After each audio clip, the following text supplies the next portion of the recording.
안녕하세요. 30대 후반의 여자입니다.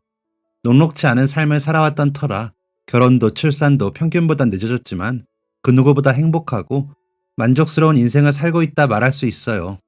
지금부터 녹록치 않았던 제 인생 이야기를 해보고자 합니다. 저는 화목한 부모님 밑에서 태어났어요. 넉넉하지 않은 형편이었지만 두 분 다 성실하셨기 때문에 형편은 점차 나아졌죠. 반지하 단칸방에서 지상으로 제가 초등학교에 입학할 무렵엔 방 2칸짜리 집으로 이사를 갈 수 있었습니다.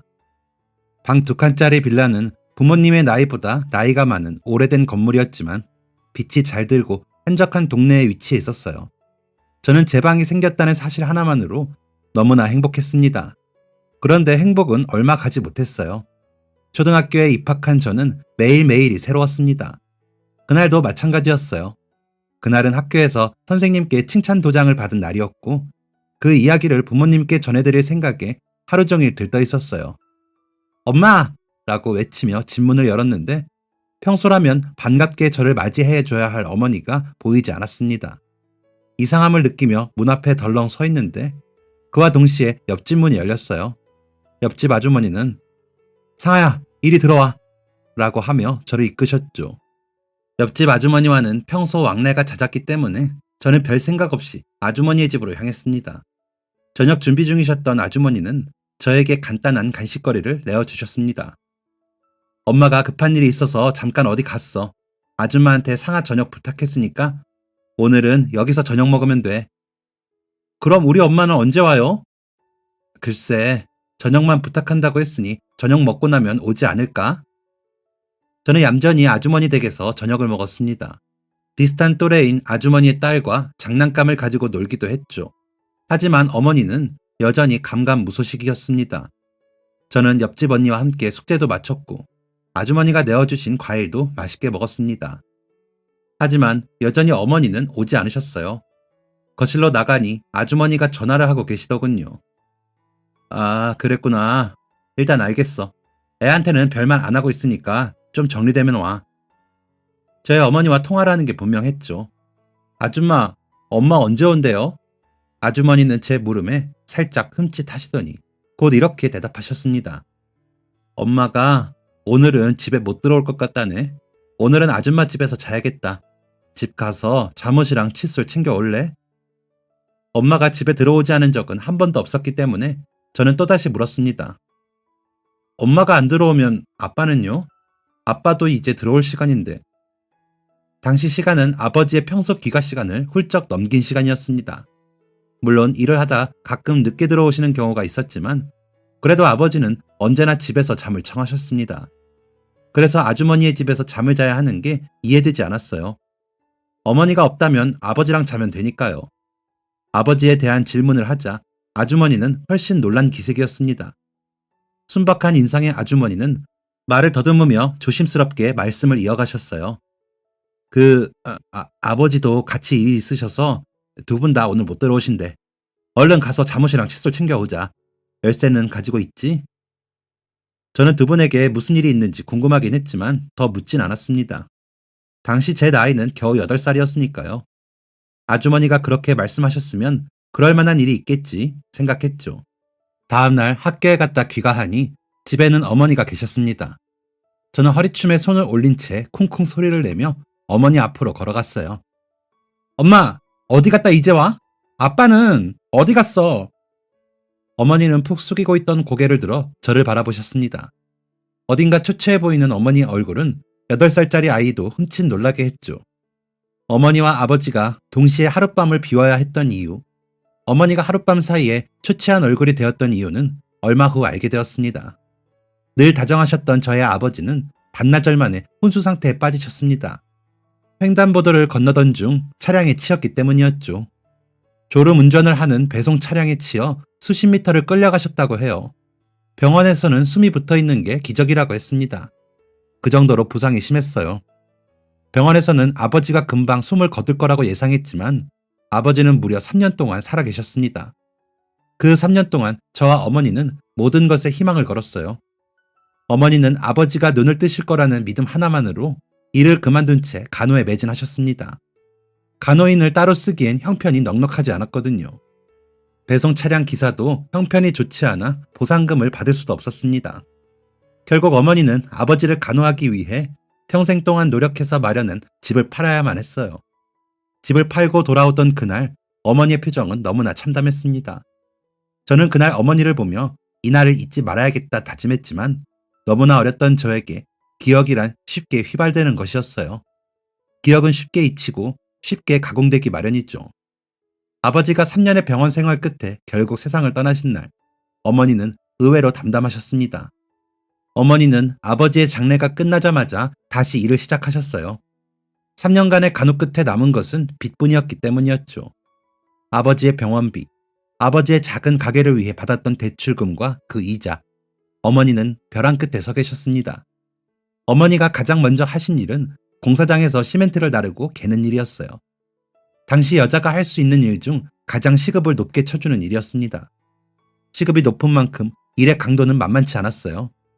남성 위주로 돌아가는 현장에서 어머니는 화장실조차 제대로 갈 수 없었습니다. 화장실을 제때 가지 못해 혹사당한 어머니의 방광은 여전히 좋지 않습니다. 어머니는 해가 떠 있는 동안은 현장에서 일을 하셨고 해가 지면 모두가 퇴근한 빈 건물의 청소 일을 하셨죠. 어머니의 손은 항상 부르터 있었습니다. 손마디의 뼈는 점점 굵어져 갔고 늘 밝고 화사해 보였던 어머니의 얼굴엔 짙은 주름이 가기 시작했어요. 저는 그런 어머니의 모습이 보기 싫었습니다. 학부모 참관 수업, 운동회, 학예회, 하다못해 졸업식에도 얼굴을 비추지 않는 어머니가 원망스러웠죠. 용돈이 부족하진 않냐며 가슴팍에서 꼬깃꼬깃한 쌈짓돈을 꺼내 쥐어주시는 것도 싫었습니다. 사춘기에 접어들 무렵에는 어머니가 공사장에서 옮기던 벽돌을 떨어뜨려 발등에 실금이 간 적이 있었어요. 어머니는 발에 붕대를 칭칭 감은 상태에서도 일을 하러 집을 나서셨습니다. 저는 그런 어머니의 손을 붙잡고 이렇게까지 해서 살아야 돼? 좀 쉬어! 라고 소리쳤고 어머니는 그런 제 손을 가볍게 떨어뜨리며 대답하셨습니다. 빚 갚아야지. 빚, 그놈의 빚. 여전히 말만 들어도 몸서리가 쳐지는 그 단어는 제 청소년 시절 우울의 원인이었어요. 저는 가게에 조금이라도 도움이 되고자 매일 걸어서 등하교를 했습니다. 왕복 3시간의 거리였죠. 물론 어머니는 그 사실을 모르셨습니다. 버스비 얼마를 아끼겠다고 매일매일 먼 거리를 걸어다니는 저는 학교 아이들의 관심의 대상이 될 수밖에 없었어요. 그리고 그런 저의 모습은 학교 양아치 아이들의 표적이 되었죠. 돈 없고 아버지 없는 여자아이, 괴롭히기 딱 좋은 타깃이었습니다. 중학교 2학년 때부터 시작된 괴롭힘은 고등학교를 졸업할 때까지 이어졌어요. 괴롭힘의 시작은 사소했습니다. 칠판 한 귀퉁이에 김상아 거지, 아빠 있는 사람, 아빠 없는 사람 각각 투표바람 같은 글씨가 써져 있는 것이었죠. 물론 아빠 없는 사람에 투표를 하는 사람은 없었습니다. 그럴 때면 일진들은 제 뒤에 서서 수군거렸어요. 와, 왜 투표 안 해? 같은 반이면 단체 활동에 최선을 다해야지.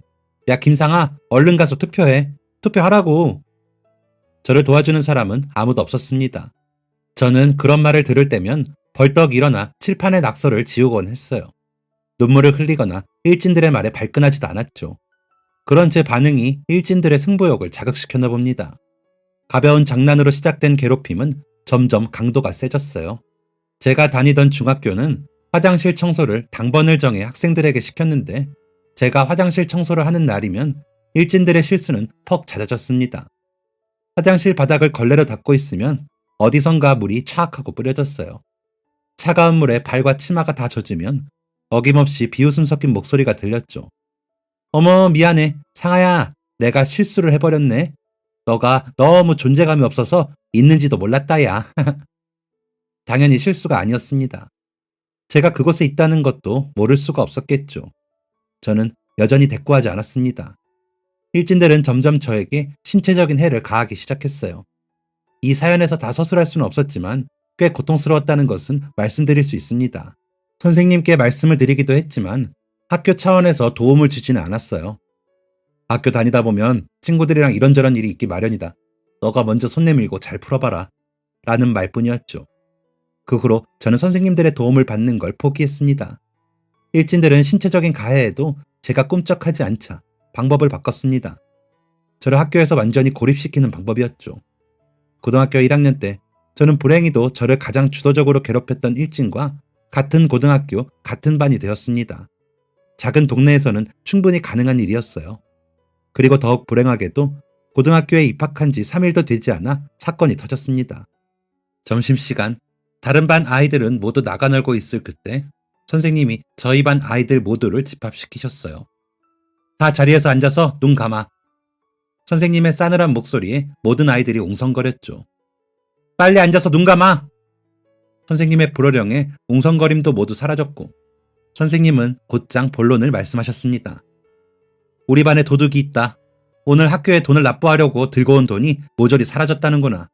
도둑질은 절대 해서는 안 되는 극악무도한 짓이야. 누군가 숨을 들이켜는 소리가 들렸어요. 지금 기회 준다. 내가 범인이다 하면 손 들어. 몇 초의 시간이 흘렀고 선생님은 다시 말씀을 이어가셨어요. 그래, 안 나온다 이거지. 다 책상 위로 무릎 꿇고 올라가. 주변에서 중얼거리는 소리가 들렸습니다. 아, 누구야? 빨리 나오지. 다 조용히 안 해? 빨리 책상 위로 무릎 꿇고 올라가. 모두가 책상 위에 무릎을 꿇고 앉았고 선생님은 다시 한번 엄중히 경고하셨습니다. 친구들한테 더 이상 피해 끼치지 말고 내가 범인이다 싶으면 손들어. 역시 아무도 손을 들지 않았고 선생님은 결국 최후의 수단을 꺼내셨습니다. 지금부터 범인이 나올 때까지 순서대로 허벅지를 맞는다. 알겠나? 선생님의 말이 끝나자마자 훌쩍이는 소리가 들렸어요. 공포스러운 분위기에 선생님의 소문이 덧붙여졌기 때문이었죠. 선생님은 강도 높은 체벌로 유명한 분이었습니다. 선생님은 말을 마치자마자 맨 앞줄의 반 아이들의 허벅지를 때리기 시작하셨어요. 중간줄에 앉아있던 저의 순서도 얼마 지나지 않아 다가왔죠. 선생님은 반 아이들의 허벅지를 강하게 내리치며 이래도 안 나와? 빨리 자수해! 라고 외치셨습니다. 그렇게 맨 뒷자리에 다다랐을 때 아마 저를 괴롭히던 일진 무리의 아이가 맞기 직전이었던 것 같아요. 한 아이가 급하게 말했습니다. 가방을 뒤져보는 건 어떨까요? 지쳤는지 숨이 거칠어진 선생님은 가방? 이라고 대답하셨고 반 아이들의 가방을 하나하나 열어보기 시작하셨습니다. 참 공교롭게도 저를 괴롭히던 일진 아이들은 기가 막힌 타이밍으로 한 대도 맞지 않았죠. 선생님이 가방을 열어볼 때는 모두가 자리에 앉아 그 장면을 지켜보고 있었어요. 선생님은 가방을 열어보며 이렇게 말씀하셨습니다. 난 분명히 기회를 줬다. 조용히 끝낼 기회를 준 거야. 제 순서가 올 때까지 그 누구의 가방에서도 봉투는 발견되지 않았습니다. 순간 엄청난 불안감이 엄습했어요. 설마? 라는 생각이 머릿속을 지배했죠. 너, 김상아, 이 자식. 선생님은 화를 내며 봉투를 제 얼굴에 집어던지셨습니다. 너 공부도 잘하고 성실해서 내가 얼마나 잘해줬는데 이런 식으로 내 뒤통수를 쳐? 어떻게 내 교실에서 친구 돈에 손을 대? 너 당장 따라 나와. 그렇게 저는 입학 3일 만에 친구의 돈을 훔친 도둑이 되었고 반 친구들이 책상 위에 올라가 허벅지를 맞을 동안 뻔뻔히 침묵을 지킨 파렴치한이 되어버렸습니다.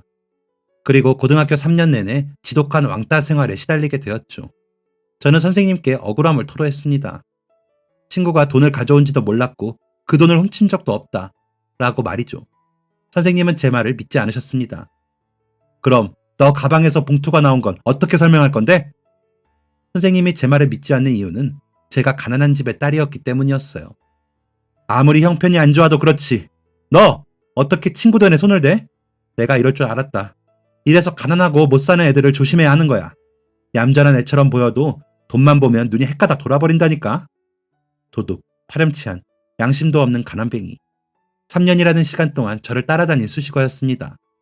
친구도 없어 공부에만 매진했던 저는 성적이 잘 나오는 것도 눈치를 봐야 했어요. 아니, 너 커닝하니? 어떻게 너 같은 애가 전교 1등을 해? 다른 애들은 과외다, 학원이다, 할 수 있는 걸 다 해도 전교 4, 5등 할까 말까인데 너가 어떻게 전교 1등을 하냐고. 와 같은 말을 들어야 했기 때문이었죠. 그럴 때면 제 마음속에선 가난을 향한 분노가 치솟아 올랐습니다. 왜 나는 이렇게 가난한 집에서 태어나서 이런 취급을 받고 이런 고생을 해야만 하냐는 원망도 가졌죠. 그런데 그런 마음은 딱 한 번의 경험으로 사라지게 되었습니다. 그날 아침도 집안은 고요했습니다. 깨워주는 사람 한 명 없이 알람 소리에 의지해 일어나 단칸방을 둘러보면 차게 식은 어머니의 이불이 가지런히 놓여있는 게 보였죠. 어머니는 새벽같이 나가 새벽 중에 들어오는 분이셨습니다. 이른 아침 졸음에 못 이겨 잠에서 깨지 못하는 자식을 향해 내뱉는 얼른 일어나서 밥 먹고 학교 가라 는 정겨운 잔소리는 누군가에겐 짜증나고 귀찮은 일상이었겠지만 저에겐 아니었습니다.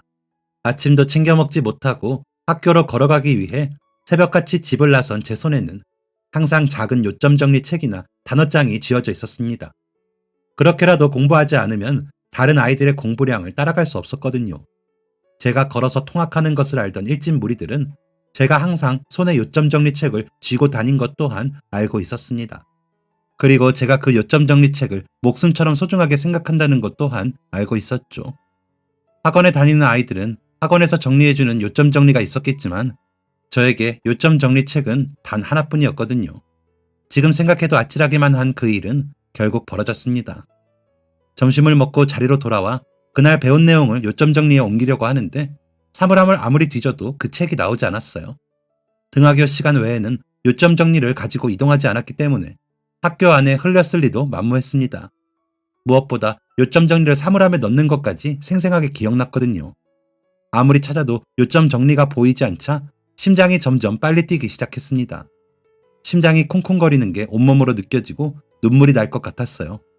혹시 모르니 등교하면서 온 길을 거슬러 가보자 라는 생각으로 사색이 된 채 교실 밖으로 나서는데 뒤에서 킥킥거리는 소리가 들렸습니다. 일진무리였어요. 직감적으로 느꼈습니다. 그 아이들이 가져간 게 분명했어요. 한 번도 괴롭힘에 응한 적 없었던 저의 인내심에도 한계가 다다랐습니다. 일진무리 앞으로 걸어간 저는 떨리는 목소리로 물었어요. 너네지? 일진무리는 대체 무슨 말을 하는 거냐며 되려 제게 물었습니다. 와, 무슨 짓을 해도 눈 하나 깜짝 안 하던 년이었는데 황송하다야. 대체 뭐 때문에 이렇게 화가 났어? 어? 눈 좀 풀어. 사람 잡아먹겠어? 내가 뭘 말하는지는 너네도 알잖아. 빨리 가지고 와. 어디다 뒀어? 일진무리는 자기네들끼리 낄낄거리며 저를 조롱하듯 말했습니다. 줄지 말지는 너 하는 거 보고 정할게. 오늘 야자 직전에 옥상으로 와라. 옥상은 잠겨있잖아. 일진무리의 대장은 갑자기 기분이 상했는지 정색하며 제 말을 끊었습니다. 자물쇠 하나 따는 게 어려워 보이냐? 잔말 말고 오라면 오는 거야 너는. 정규 수업을 마치고 모든 학생들이 야간 자율학습을 위해 교실로 하나둘 들어갈 때 저는 옥상으로 향했어요. 야간 자율학습 출석이 20분 남짓 남았을 때였습니다. 옥상으로 향하니 일진들이 그곳에 모여있더군요. 왔어? 반가운 듯 손을 흔드는 일진의 손에는 저의 요점 정리가 들려 있었습니다. 그거 내놔. 일진들은 저를 비웃었습니다. 그리고 말했죠. 내가 왜? 그거 내 사물함에서 빼간 거잖아. 자물쇠 따는 건 일도 아니라며. 내 사물함 자물쇠도 그런 식으로 열었던 거 아니야? 얼른 내놔. 몇 번의 실랑이가 오갔고 저는 저들이 제 요점 정리를 돌려주지 않을 것이란 걸 직감적으로 알았어요. 하지만 제 모든 것이 담긴 그 책을 빼앗기고 싶지 않았습니다. 지금이야 책 하나에 뭐 그리 집착했을까 생각도 들지만 당시 벼랑 끝에 서 있던 저에게 그 책은 지긋지긋한 가난에서 벗어날 수 있는 유일한 탈출구였거든요. 책을 빼앗기고 싶지 않았던 저는 급기야 빌다시피 했습니다. 그 모습에 일진들은 웃음을 터뜨렸어요. 와, 아무리 때려도 악소리 한 번 안 내던 계집애가 이 책 하나에 벌벌 떠네? 그래, 진작에 그렇게 했으면 얼마나 좋아. 가진 거 하나 없으면서 대가리 좋은 거 하나 믿고 나대는 거 꼴보기 싫었어. 우리의 대장은 결국 제 책을 불태웠습니다. 저는 제발 그러지 말라며 사정했지만 그 아이는 가진 것 하나 없던 제가 가장 소중하게 여겼던 책을 기어이 마지막 한 장까지 불태웠죠. 허망하게 앉아있는 저를 스치며 무리들이 빠져나갔고 오랜 시간이 지난 후에야 정신이 든 저는 비척거리며 교실로 내려갔습니다. 교실 밖에는 야자 감독관 선생님이 앉아 계셨어요. 저를 기다리고 계신 게 분명했죠. 당시 야자를 빠지는 것은 엄격히 금지되어 있었습니다. 일진들이야 이미 선생님들도 포기했으니 그렇다 쳐도 독보적인 전교 1등이면서 선생님들의 견제를 동시에 받는 저는 선생님의 호통을 피할 수 없었어요. 김상아, 너 임마 야자 시작한 지가 언젠데 이제야 들어와? 공부 좀 한다고 눈에 뵈는 게 없지? 고개를 푹 숙인 채 아무 말하지 않는 제가 꼴보기 싫었는지 선생님은 저를 데리고 교무실로 향하셨습니다. 선생님은 종이를 한 장 내밀며 왜 늦었는지 상세한 내용을 쓰라고 하셨어요. 어차피 도움받지 못할 것이란 걸 알고 있었기에 저는 한참 동안 종이를 바라만 보았습니다. 당연스러운 체벌이 이어졌고 저는 결국 이를 악문 채 제게 어떤 일이 있었는지 서술했어요. 역시나 선생님은 제 말을 믿지 않으셨습니다. 정확하게는 믿지 않는 게 아니라 믿기 싫어하셨던 것이었죠. 네가 게을러져서 야자 빼먹은 걸 친구들 탓으로 돌려? 이딴 핑계 필요 없으니까 교실로 당장 돌아가. 기대가 없었기에 상처도 없었습니다. 그렇게 교실로 돌아가고 있는데 누군가 제 손목을 덥석 잡았어요. 고개를 돌려보니 얼마 전 부임한 초임 선생님이셨습니다. 서로 얼굴만 아는 사이였죠. 대화 한 번 안 나눠본 그 선생님은 조심스럽게 물으셨습니다. 그 상아 맞지? 전교 1등 김상아. 저는 고개를 끄덕였습니다. 아까 선생님이랑 이야기하는 거 봤어. 오늘 계속 공부할 수 있겠어? 처음으로 친절하게 말을 걸어준 사람에게 왜 그리 툴툴거렸는지는 모르겠지만 저는 날카롭게 대답했습니다. 아까 얘기하는 거 들으셨다면서요. 가라면 가야죠. 초임 선생님은 진심으로 걱정된다는 듯 말씀하셨습니다. 나는 내일 때문에 남아있었던 거거든. 박 선생님한테 야자 감독관 대신 해드리겠다고 하면 좋아하실 거야. 선생님 말의 뜻은 내가 박 선생님 대신 야자 감독을 하면 너가 지금 집을 가도 뭐라 할 사람이 없다 였어요. 처음 받아보는 호의에 어쩔 줄 몰라 하던 저는 천천히 고개를 끄덕였고 선생님은 짐을 챙겨서 집으로 가면 학생들 눈에 띄니 짐 없이 집으로 가라 라고 조언해주기도 하셨습니다. 처음으로 일찍 학교 문을 나서니 지금까지 보지 못했던 풍경과 하늘이 보이더라고요. 저는 충동적으로 어머니가 청소일을 하시던 건물로 발걸음을 돌렸습니다. 이미 많이 늦은 시간, 제가 도착한 건물엔 드문드문 불이 켜져 있었고 매우 조용했습니다. 설마 문이 열릴까? 라는 생각을 가진 채 문을 슬쩍 밀어보니 정말 문이 열리더군요. 저는 한층 한층 조심스럽게 계단을 올랐습니다. 늦은 시간까지 일을 하는 사람들이 있었지만 그 수가 많지 않아 저는 눈에 띄지 않은 채 4층에 다다를 수 있었습니다. 4층 복도 끝 화장실에서는 불빛이 나오고 있었고 그곳에 어머니가 계실 거라는 확신을 한 저는 조심스레 발걸음을 옮겼어요. 화장실 안쪽으로 고개를 슬며시 밀어넣으니 쓰레기 봉지로 휴지통을 비워내고 있는 어머니가 보였습니다. 엄마! 어머니는 잠깐 멈칫하셨지만 고개도 돌리지 않고 다시 할 일을 이어가셨어요. 저는 다시 어머니를 불렀습니다. 엄마! 어머니는 그제야 고개를 돌려 제 쪽을 바라보셨고 아이고 깜짝이야! 어머니는 깜짝 놀라 그만 뒤로 까닥 넘어지고 마셨어요. 저는 화들짝 놀라 어머니에게로 달려갔습니다. 엄마 괜찮아? 엉덩방아를 세게 찧은 어머니는 엉덩이가 아프지도 않다는 듯 그저 저를 보며 웃고 계셨어요. 뭐야? 이게 꿈이야 생시야? 우리 딸 맞아? 너가 여길 어떻게 왔어? 학교는? 어머니의 질문을 듣자마자 오늘 있었던 일들이 주마등처럼 제 머릿속을 스치고 지나갔지만 저는 그 말을 목구멍에서 다시 삼킬 수밖에 없었어요. 그냥 그렇게 됐어. 괜히 눈물이 날 것 같은 기분에 저는 눈물마저 삼키며 어머니가 하던 일을 이어갔습니다. 그거 더러워. 엄마가 할게. 잠깐 밖에서 기다리고 있어. 어머니가 비우고 계신 휴지통에는 별의별 쓰레기들이 다 있었습니다. 사용했던 상태 그대로 펼쳐져 있는 여성용품과 냄새나는 휴지들이 줄을 이뤘거든요. 저는 저도 모르는 새 인상을 찌푸리고 있었습니다. 어머니는 그런 저를 밀쳐내곤 아무렇지 않게 그 쓰레기들을 봉투에 담아 넣기 시작했어요. 괜히 민망했는지 먹고 싸는 건 사람이라면 당연한 일이야. 엄마는 이제 익숙해져서 괜찮아. 라는 말을 주절주절 하시면서 말이죠. 저는 가만히 서서 어머니의 뒷모습을 바라보았습니다. 어머니의 등은 많이 작아져 있었어요. 건물 청소를 마친 아주 늦은 시간. 엄마는 한 군데 더 들려야 해. 너는 얼른 들어가. 일찍 자야 내일 일찍 일어나서 학교 가지. 어머니는 저를 집으로 보내려 하셨습니다. 아냐, 엄마랑 같이 갔다 같이 들어갈게. 어머니는 그런 저를 긋고 말리셨어요. 제 손에 꼬깃 탄 돈을 쥐어주시며 시간이 많이 늦었어. 위험하니까 꼭 빨리 들어가. 라고 말씀하셨죠. 제 손에 닿은 어머니의 손은 많이 달아 있었습니다. 방금 닿은 어머니의 거친 손. 아까 보았던 작은 어머니의 뒷모습은 그동안 느끼지 못했던 어머니의 삶의 무게를 알게 하기에 충분했습니다. 다른 곳으로 이동하기 위해 바쁘게 발걸음을 옮기는 어머니를 뒤로하고 집으로 향하는데 왜 그리 눈물이 났는지 모르겠어요. 연신 흘러나오는 눈물을 닦고 새어나오는 울음소리를 속으로 삼키며 저는 다짐했습니다. 꼭 성공하겠다고. 성공해서 그만한 영향력과 힘을 갖되 그 힘을 올바른 방법으로 사용하겠다고. 부모 잘 만나서 가진 게 좀 더 많다는 이유로 나를 괴롭히고 무시하는 양아치들과는 분명 다르게 힘을 사용하겠다고 그렇게 다짐했죠. 그날부로 저는 더더욱 독해졌습니다. 다음날 학교에 도착하니 웬일로 양아치들이 일찍 교실에 앉아있더군요. 저를 조롱하기 위해서였죠. 어제 그런 일을 겪었으니 당황할 법도 한데 제 마음에서는 이런 생각이 들었습니다. 쟤네도 정말 열심히 산다. 나를 괴롭히려고 내가 고통스러워하는 모습을 보려고 이렇게 아침 일찍 학교에 와서 진을 치고 있다니. 양아치들이 노력하는 만큼 공부하면 제가 원하는 목표를 이룰 수 있을 것 같더라고요. 그날 이후로 저는 독하게 공부했습니다.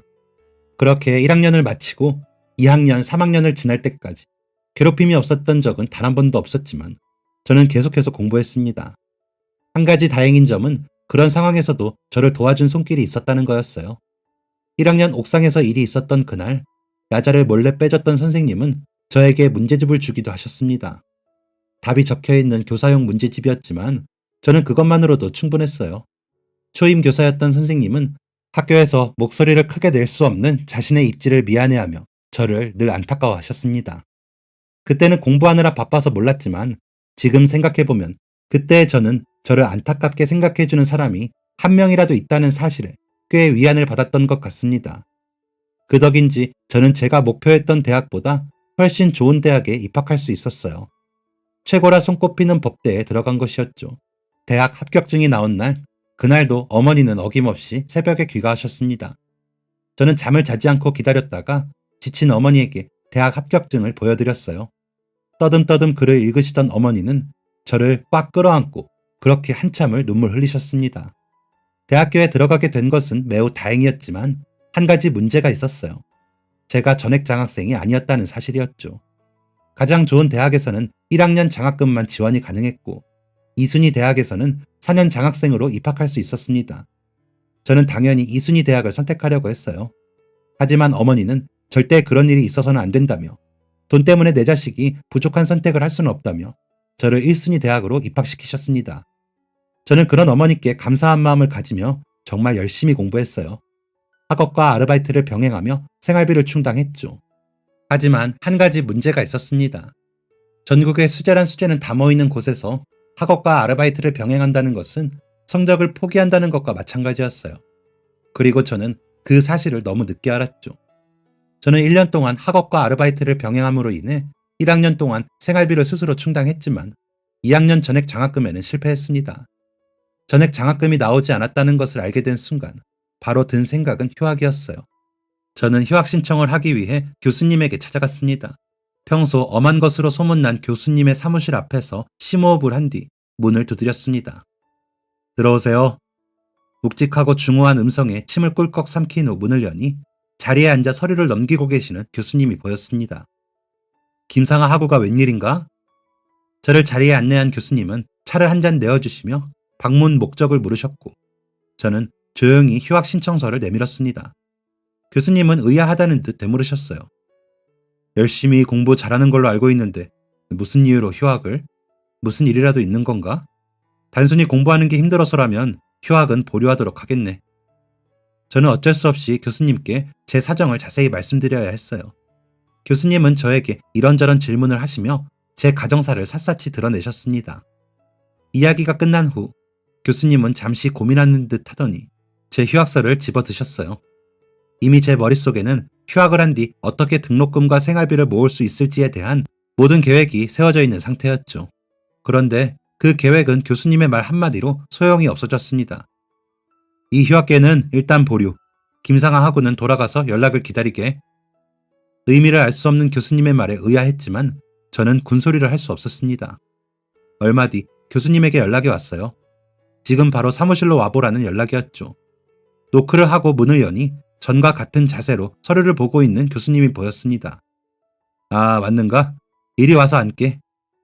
교수님의 맞은편에 앉은 저는 조심스레 물었습니다. 교수님, 전에도 말씀드렸지만 제 형편상 2학년을 연달아 다니는 건 조금 어렵습니다. 단순히 공부가 힘들어서 쉬려고 휴학을 하는 게 아니라 학교를 다니기 위해 현실적인 문제를 해결하고자 휴학을 하려는 거예요. 그러니 휴학계를 받아주셨으면 좋겠습니다. 교수님은 가만히 제 이야기를 들으시곤 물으셨어요. 공부는 쭉 이어서 하는 게 좋다는 건 상하하고도 알지? 네, 알고 있습니다.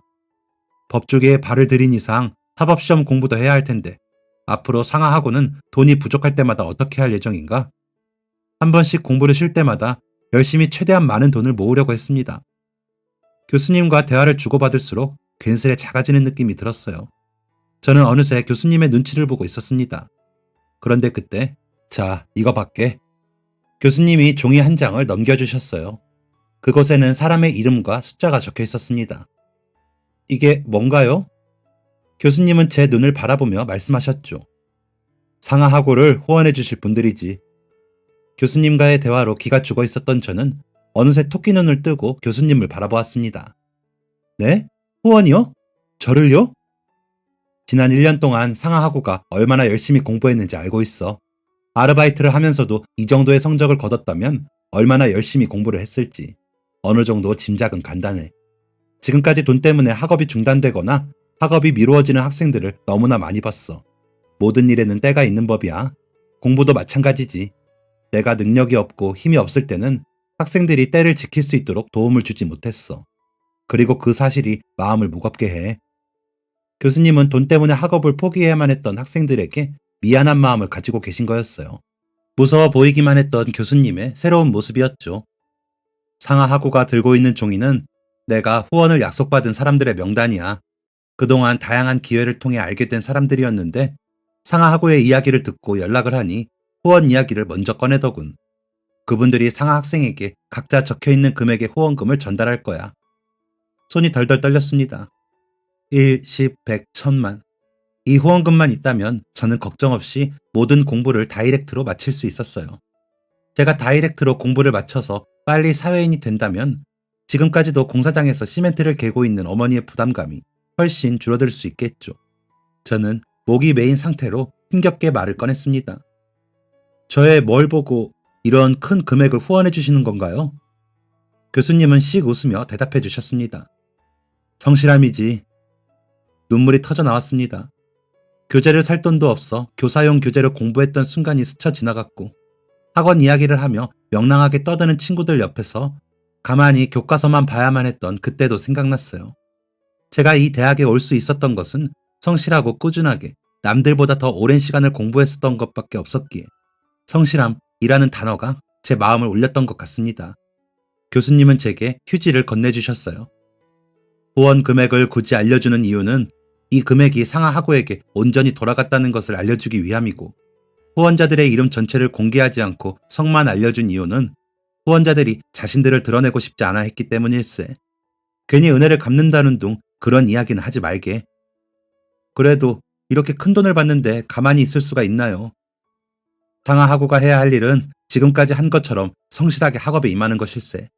그리고 지금 받은 도움을 잊지 말고 상하하고도 다른 사람에게 도움이 되는 삶을 살기만 하면 돼.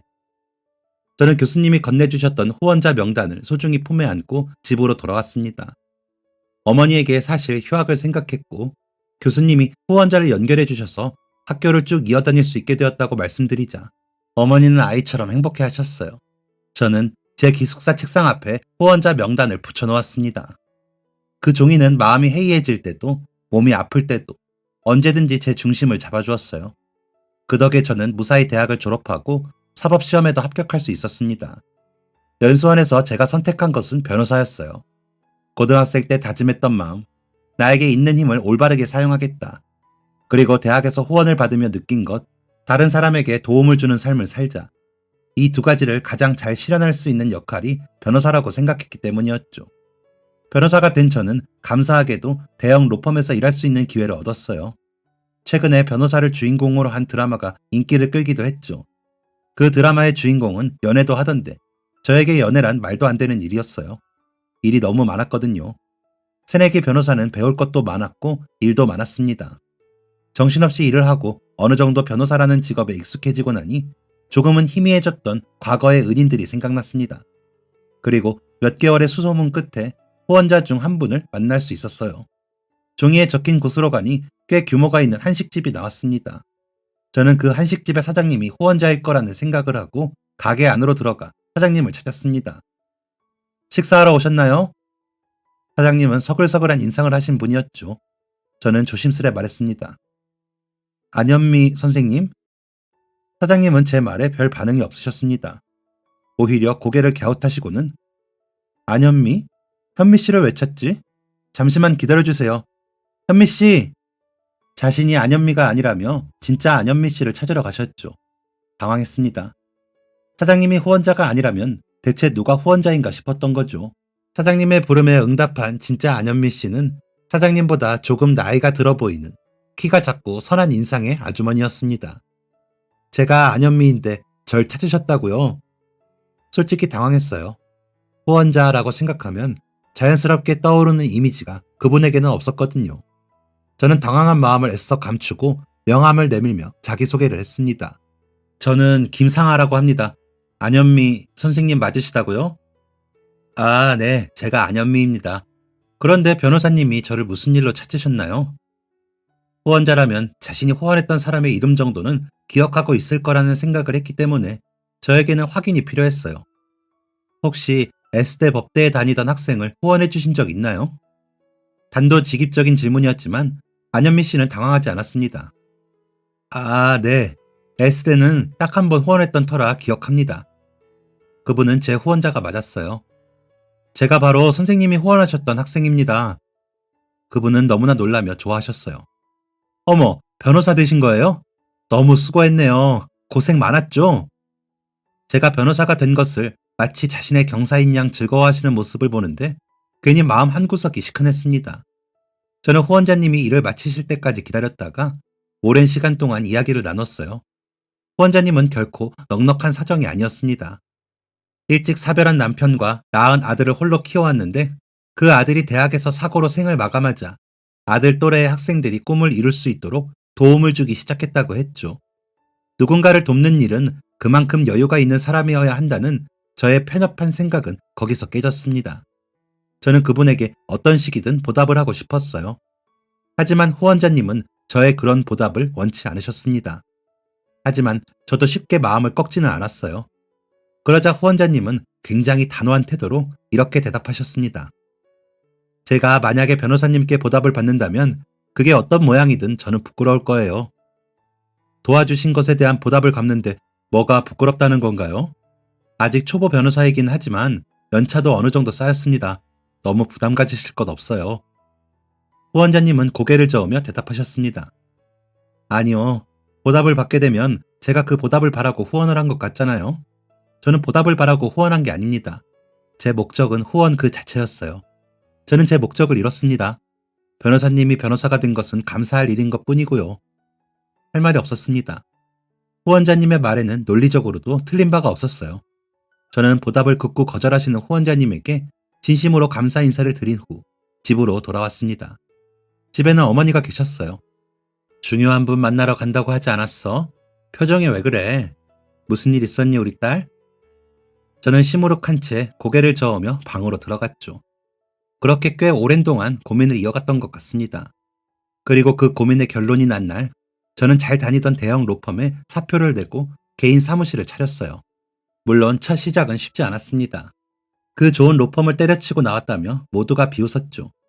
당시에 저는 제 선택을 후회하기도 했습니다. 하지만 지금의 저는 과거의 제 선택에 전혀 후회가 없습니다. 왜냐하면 저는 개인 변호사 사무실을 통해 남에게 도움이 되는 삶을 살고 있기 때문이죠. 제 입으로 이런 말 하기는 조금 부끄럽지만 저는 꽤 높은 페이를 받는 변호사 중 한 명입니다. 하지만 모든 사람에게 같은 돈을 받는 건 아니에요. 형편이 넉넉한 의뢰인이나 기업 간의 분쟁을 다퉈야 할 때는 높은 금액을 받지만 억울한 상황에 처해 있음에도 불구하고 적절한 도움을 받지 못하는 형편이 어려운 의뢰인들에게는 무상으로 도움을 주고 있죠. 억울함을 호소하시던 분들이 한결 편안한 얼굴로 이제야 두 다리 뻗고 잘 수 있겠다는 말을 하시는 걸 듣다 보면 이 길을 가길 잘했다고, 그 고생을 하면서도 버티길 잘했다는 생각이 들곤 합니다. 제가 왜 이런 삶을 살고 있느냐고요? 그 이유는 제가 유일하게 정체를 밝힐 수 있었던 안현미 후원자님의 말에서 찾을 수 있습니다. 제 목적은 후원 그 자체였어요. 저는 제 목적을 이뤘습니다. 변호사님이 변호사가 된 것은 감사할 일인 것 뿐이고요. 저는 이 말을 통해 누군가를 돕는 사람의 목적은 돕는 것 자체가 되어야 한다는 것이지, 돕는 것 이후에 무언가를 바라면 안 된다는 걸 깨달았습니다. 그리고 이것을 깨닫게 되니 다른 사람을 돕는 데 용기가 생기더군요. 저는 돕는 것, 그것에만 집중하면 되는 거였으니까요. 그래서 저는 제가 할 수 있는 최선을 다해 도움이 필요한 이들에게 따뜻한 손길을 내밀려 합니다. 한 번은 동창회에 갔어요. 저를 괴롭혔던 일진 무리들 중 여럿도 그 자리에 참석했죠. 저에게 경멸의 시선을 보냈던 그 아이들은 이제 절 경외의 눈빛으로 바라봅니다. 괜찮은 동료 없냐부터 시작해서 여러 가지 법적 자문을 구하고는 하죠. 저는 그 아이들을 매몰차게 대하지 않습니다. 도움을 줄 수 있는 부분은 도움을 주거나 직원을 통해 연락을 하기도 해요. 물론 일에 지장이 안 가는 선에서요. 어떻게 자기를 괴롭혔던 사람들을 그렇게 대할 수 있느냐 라고 답답해하는 분들도 계시겠지만 이건 제가 이기는 방법입니다. 나에게 있는 힘을 올바르게 사용하기. 이것은 제 인생의 목표였으니까요. 저의 어머니는 슬프게도 여전히 일을 하고 계십니다. 예전처럼 힘들게 몸을 쓰는 일은 아니지만 제가 개업해드린 식당을 운영하고 계세요. 하루가 멀다 하고 어머니에게 이제는 여행도 다니고 쇼핑도 하고 딸 돈 좀 써라 라고 말하지만 그럴 때면 어머니는 늘 이렇게 대답하십니다. 평생 동안 일했던 사람이 갑자기 놀고 먹으면 병 생겨. 나는 어쨌든 밖에 나가서 일하고 사람들 만나는 게 좋아. 하지만 어머니의 말은 다 핑계입니다. 어머니는 모르시겠지만 저는 다 알고 있어요. 어머니가 형편이 어려운 아이들을 데려다가 무상으로 밥을 먹이고 주기별로 아이들 집에 반찬을 보낸다는 걸요. 그리고 그 봉사를 이어가기 위해 식당 일을 놓지 못하고 계신다는 사실을요. 저는 이런 어머니를 존경합니다. 또 가난 속에서도 부끄러운 인간이 되지 않기 위해 떳떳이 성실하게 정직하게 살아가는 모든 사람들을 존경합니다. 마지막으로 제가 한 인간으로서 제 몫을 다할 수 있도록 선뜻 도움의 손길을 내밀어준 4명의 은인들께 감사합니다. 제 이야기는 여기까지입니다. 지금까지 제 이야기를 들어주셔서 감사해요. 모두 행복하세요. 지금까지 사연 들어주셔서 감사합니다. 사연이 재밌으셨다면 구독과 좋아요를 눌러주세요. 감사합니다. 안녕히 계세요.